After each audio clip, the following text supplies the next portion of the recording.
আরজিকর কাণ্ডের প্রতিবাদ এবং দোষীদের ফাঁসির দাবিতে 17ই আগস্ট শনিবার উলুবেড়িয়া পূর্ব কেন্দ্র তৃণমূল কংগ্রেসের উদ্যোগে উলুবেড়িয়া স্টেশন থেকে এসডি অফিস পর্যন্ত একটি প্রতিবাদ ও ধিক্কার মিছিল করা হয়। এদিনের এই মিছিলে সমাজের সর্বস্তরের মানুষই পা মেলান। এদিনের এই প্রতিবাদ ও ধিক্কার মিছিলে উপস্থিত ছিলেন উলুবেড়িয়া পৌরসভার চেয়ারম্যান অভয় কুমার দাস, ভাইস চেয়ারম্যান সেকিনামুর রহমান, উলুবেড়িয়া পূর্ব কেন্দ্রের তৃণমূল কংগ্রেসের সভাপতি শেখ আকবর সহ একাধিক ওয়ার্ডের কাউন্সিলররা। আজকে প্রত্যেকটা ব্লকে ব্লকে, অঞ্চলে অঞ্চলে, ওয়ার্ডে ওয়ার্ডে ধিক্কার নিচ্ছে। একটাই কথা, উই ওয়ান্ট জাস্টিস। আমরা বিচার চাই এবং প্রকৃত দোষীদের শাস্তি, ফাঁসি দিতে হবে। এবং মমতা বন্দ্যোপাধ্যায় ডেডলাইন দিয়ে দিয়েছে আগামী রবিবারের মধ্যে।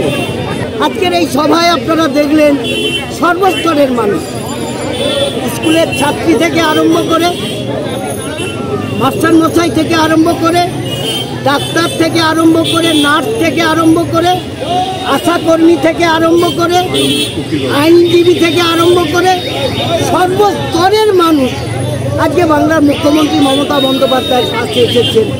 মমতা বন্দ্যোপাধ্যায় প্রথম বলেছিলেন যে সিবিআই তদন্ত চাই। সিবিআই তদন্ত করছে, আমরা চাইছি প্রকৃত দোষীদের বিচার করে সিবিআই ঝুলিয়ে রাখলে হবে না।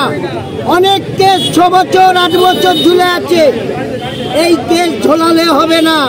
এই কেসের রায় অতি সত্বর দিতে হবে আর প্রকৃত দোষীদের ফাঁসি দিতে হবে। এইটাই মমতা বন্দ্যোপাধ্যায়ের কথা, বাংলার মানুষের কথা। We want justice. এই একই দিনে বাউরিয়া স্টেশন থেকে ফোর্ট গ্লাউস্টার মেন গেট পর্যন্ত প্রতিবাদ ও ধিক্কার মিছিল করা হয়। পাশাপাশি এদিন রঘুদেবপুর অঞ্চল তৃণমূল কংগ্রেসের উদ্যোগে রঘুদেবপুর ষষ্ঠীতলা থেকে বাসুদেবপুর হাই স্কুল পর্যন্ত মোমবাতি হাতে একটি মৌন মিছিল করা হয়। এদিনের এই মিছিলে হাঁটেন উলুবেড়িয়া পূর্ব কেন্দ্রের বিধায়ক বিদেশ রঞ্জন বসু। উপস্থিত ছিলেন উলুবেড়িয়া পৌরসভার চেয়ারম্যান অভয় কুমার দাস, ভাইস চেয়ারম্যান শেখ এনামুর রহমান, উলুবেড়িয়া পূর্ব কেন্দ্র তৃণমূল কংগ্রেসের সভাপতি শেখ আকবর।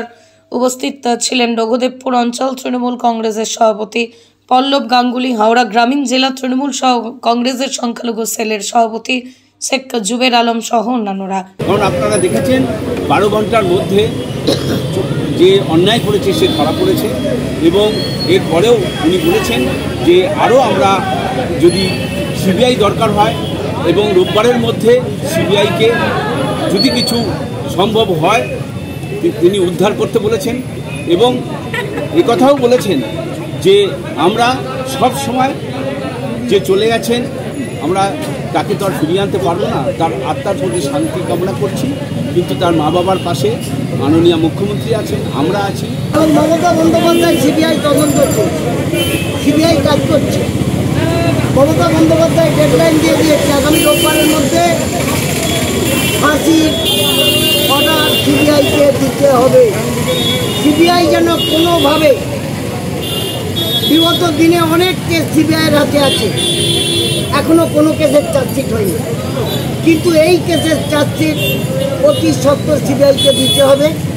আজকের মিছিল আরজিকর কাণ্ডে যে ঘটনা ঘটেছে, সর্বভারতীয় তৃণমূল কংগ্রেস তথা রঘুদেবপুর অঞ্চল পক্ষ থেকে তার প্রতিবাদে এবং তার জাস্টিস চাওয়ার জন্য আজকে আমরা মাঠে নেমেছিলাম। তৃণমূল কংগ্রেসের কর্মী এবং মহিলা কর্মীদেরকে নিয়ে আমরা আজকে মৌন মিছিল তার প্রতিবাদে আমরা করলাম যে প্রকৃত দোষী, যারা প্রকৃত দোষী তারাই যেন শাস্তি পায়, এই আমাদের মূল দাবি। সর্বভারতীয় তৃণমূল কংগ্রেসের নেতৃত্বে যে কর্মসূচি দলের মাননীয় মুখ্যমন্ত্রী মমতা বন্দ্যোপাধ্যায় দিয়েছে, আমাদের একটাই দাবি, আরজিকর কাণ্ডে আমাদের যে লেডি জুনিয়র ডক্টর, যিনি তাকে যে অমানসিক অত্যাচার করে, তার উপর পিশাচের ন্যায় যে অত্যাচার করে তাকে খুন করা হয়েছে, আমরা তার দাবি জানাতে আমরা সিবিআইয়ের কাছে আমরা রবিবারের মধ্যে এর বিচার চাই। রবিবারের মধ্যে এর কোনো একটা কিনারা করতেই হবে। মাননীয় মুখ্যমন্ত্রীর নির্দেশ মতো আজকে রঘুদেবপুর অঞ্চল তৃণমূল কংগ্রেস আমরা মৌন মিছিল করলাম আজকে, কিন্তু আগামী দিনে দলের নির্দেশ মতো আমরা মাইক ধরবো। তার কারণ হলো আমরা একটা কথা জানি, শোকের রং শুধুমাত্র কালো, শোক প্রকাশ শুধুমাত্র কালো রঙে হয়। সেই রঙের সঙ্গে কেউ যদি কমলা রং বা যদি লাল রং বা যদি সবুজ রং মেশানোর চেষ্টা করে, আমরা কিন্তু সেই চক্রান্তকে আমরা মোটামুটি তাদের ফলাফল আনতে দেব না। কারণ আমরা মাননীয় মুখ্যমন্ত্রী মমতা বন্দ্যোপাধ্যায় যেমন সাথে আছি, সারা বাংলার মানুষও মমতা বন্দ্যোপাধ্যায়ের সাথে আছে। আর 18ই আগস্ট রবিবার উলুবেড়িয়া পূর্ব কেন্দ্র তৃণমূল কংগ্রেসের উদ্যোগে উলুবেড়িয়া এসডি অফিসের সামনে অবস্থান বিক্ষোভ করেন তৃণমূল কংগ্রেসের নেতৃত্ব ও দলীয় কর্মীরা। ব্যুরো রিপোর্ট, আমার কলম।